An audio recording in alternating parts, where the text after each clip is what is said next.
తెలంగాణలో తెలంగాణ రాష్ట్ర సాధకుడు గజ్వెల్లో తెలంగాణ తొలి ముఖ్యమంత్రి కేసీఆర్ ఎమ్మెల్యే క్యాంప్ కార్యాలయంపై కాంగ్రెస్ గుండాలు అధికార మదంతో చేసిన దాడిని తీవ్రంగా ఖండిస్తున్నామని జిల్లా తొలి జడ్పీ చైర్పర్సన్ దావసంత సురేష్ అన్నారు. ఈ సందర్భంగా ఏర్పాటు చేసిన విలేకరుల సమావేశంలో ఆమె మాట్లాడారు. ప్రజలకు ఇచ్చిన హామీలు నెరవేర్చడం చేతగాక ప్రజల దృష్టి మరల్చేందుకే కాంగ్రెస్ ఇలాంటి చర్యలకు ప్రోత్సహిస్తుందని అన్నారు. తొలి ముఖ్యమంత్రి ప్రతిపక్ష నేత క్యాంప్ కార్యాలయం మీద ఇలాంటి చర్యలకు పాల్పడితే ఇక సామాన్యులకు రక్షణ ఎక్కడ ఉంటుందని ఆమె సూటిగా ప్రశ్నించారు. తెలంగాణ రాష్ట్రాన్ని సాధించిన నాయకుడు కేసీఆర్ 4 కోట్ల ప్రజల గుండెల్లో ఉన్నాడని అన్నారు. ప్రజల నాడి తెలిసిన నాయకుడు కేసీఆర్ అని, ప్రజల గుండెల్లో కేసీఆర్ పదిలంగా ఉన్నాడని, ముఖ్యమంత్రి అని తెలుపుకునేలా ఎలాంటి చిల్లర పనులు ఎన్నడూ చేయలేదని ఆమె గుర్తు చేశారు. పోలీసులు చట్టాన్ని కాపాడాల్సింది పోయి కాంగ్రెస్ కు ప్రైవేట్ సైన్యంలో వ్యవహరించడం దుర్మార్గమని, దాడులకు పాల్పడుతున్న మూకలను పోలీసులు ఎందుకు అడ్డుకోవడం లేదని ఆమె ప్రశ్నించారు. ప్రజల పక్షాన నిలబడి కాంగ్రెస్ ప్రభుత్వ అరాచకాలను ధీటుగా ఎదుర్కొంటామని ఆమె అన్నారు. ఈ కార్యక్రమంలో జగిత్యాల రూరల్ మరియు అర్బన్ మండల అధ్యక్షుడు ఐలేని ఆనందరావు, తుమ్మ గంగాధర్, మాజీ packs chairman Mypal Reddy, BRS నాయకులు కమలాకర్ రావు, ఎల్ఆర్ రాజన్న, హరీష్ తదితరులు పాల్గొన్నారు.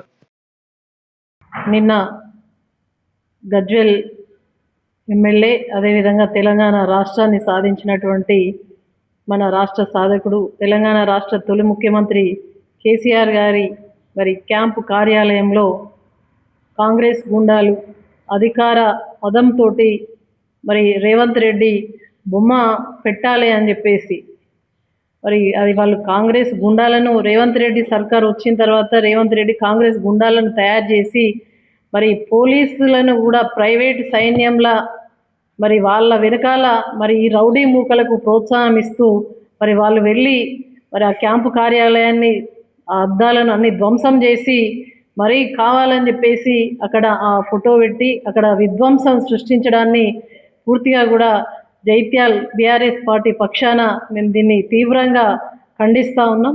ఎందుకనంటే ఇది ఇందిరమ్మ రాజ్యం, ఇందిరమ్మ పాలన అని చెప్పి ఈ రేవంత్ను ఇవాళ ఇది రౌడీల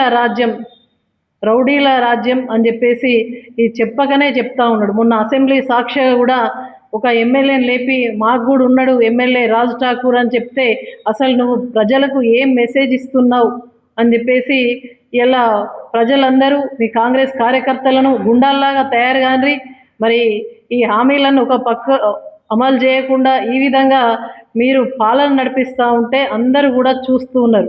మీ యొక్క పిట్ట బెదిరింపులకు, మీ దాడులకు, ఈ కాంగ్రెస్ సన్నాసులు చేసినటువంటి దాడులకు ఎవరు భయపడరు ఇక్కడ. కాబట్టి మన తెలంగాణ రాష్ట్రాన్ని తీసుకొచ్చినటువంటి నాయకుడు ప్రజల గుండెల్లో పదిలంగా ఉన్నాడు. ఇలా మన తెలంగాణ రాష్ట్రంలో ఉన్నటువంటి 4 కోట్ల జనంలో కేసీఆర్ కావాలి అని అంటున్నారు.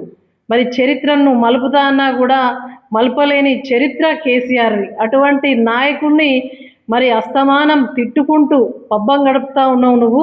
ఇవాళ రేవంత్ రెడ్డి ఎందుకు ఈ చిల్లర ప్రయత్నాలు చేస్తూ ఉన్నాడంటే ఈ కాంగ్రెస్ సన్నాసులను ఎందుకు క్యాంపు కార్యాలయానికి పంపించి ఆ ఫోటోను పెడుతుందంటే ఇవాళ రేవంత్ రెడ్డి ముఖ్యమంత్రి అన్న సంగతి ఆ పక్కకున్నటువంటి మంత్రులే మర్చిపోతారు. ఇవాళ ఉత్తమ్ కుమార్ రెడ్డి కూడా ముఖ్యమంత్రి రేవంత్ రెడ్డి అని మర్చిపోతూ ఉన్నాడు.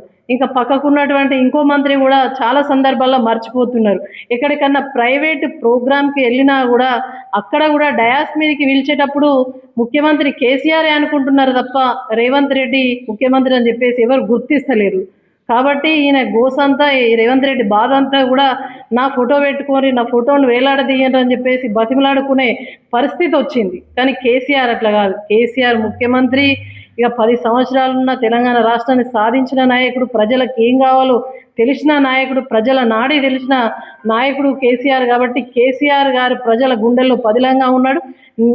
నీ ఫోటో వేలాడ తీసుకోవడానికి, నేను ముఖ్యమంత్రి అని తెలుపుకోవడానికి ఇంకా ప్రయత్నం చేస్తున్నావు చూసినావు, అది కేసీఆర్ గారికి నీకున్నటువంటి తేడా అని చెప్పేసి మేము తెలియజేస్తున్నాం. యావత్ తెలంగాణ సమాజం అందరూ కూడా గమనిస్తూ ఉన్నారు. నువ్వు చేసినటువంటి ఈ చిల్లర దాడులు, ఈ కాంగ్రెస్ వాళ్లకు ట్రైనింగ్ ఇచ్చి శిక్షణ ఇచ్చి పోలీసులను కాపలా పెట్టి ప్రజాస్వామ్యాన్ని కాపాడాల్సినటువంటి ఈ పోలీసులే ఒక మాజీ ముఖ్యమంత్రి తెలంగాణ రాష్ట్రాన్ని సాధించిన ముఖ్యమంత్రి క్యాంప్ కార్యాలయానికి ఒక రక్షణ లేదు అని అంటే మన రాష్ట్రంలో అసలు శాంతి భద్రతలు ఉన్నట్టా లేనట్టా, సామాన్యుడి పరిస్థితి ఏంది అని చెప్పేసి అడుగుతా ఉన్నాం. ఇవాళ ఈ గవర్నమెంట్ ఉండొచ్చు, మళ్ళీ రేపు పోవచ్చు, కానీ ముమ్మాటికి ఇది మంచి పద్ధతి కాదు.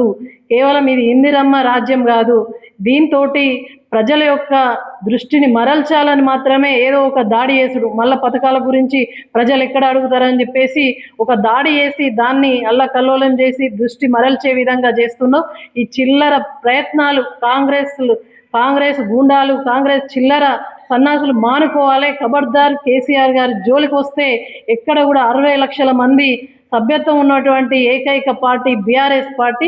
తప్పకుండా మీకు బుద్ధి చెప్పే రోజులు దగ్గరలో ఉన్నాయని చెప్పేసి తెలియజేస్తూ, మరి మరొక్కసారి ఇటువంటి సంఘటనలు గిట్ట పునరావృతం అయితే తప్పకుండా మిమ్మల్ని క్షమించాం. మాకు కూడా మీ మీద దాడి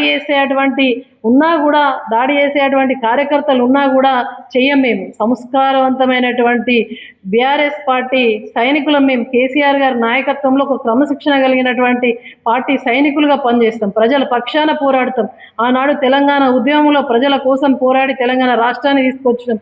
ఇవాళ కూడా ప్రతిపక్ష పార్టీ ఉన్న కేసీఆర్ గారి నాయకత్వంలో ప్రజల గొంతుకై మీ హామీలు ఇచ్చే వరకు కూడా మరి గల్లబట్టి అడిగే విధంగా మేము పల్లెల్లో కానీ పట్టణాల్లో కానీ కేసీఆర్ గారి సైనికులు ఆ విధంగా పనిచేస్తాం. కానీ ఈ చిల్లర ప్రయత్నాలు, ఒకళ్ళని పోయి ఇంటి మీదకి పోయి దాడి చేసుడు, ఇంకొకళ్ళని కొట్టుడు, ఈ గుండాగిరితనం కేసీఆర్ గారు నేర్పలేదు.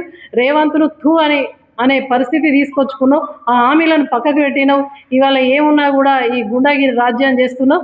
ఇది మంచిది కాదు. ఖబర్దార్ బిడ్డ అని చెప్పేసి హెచ్చరిస్తా ఉన్నాం.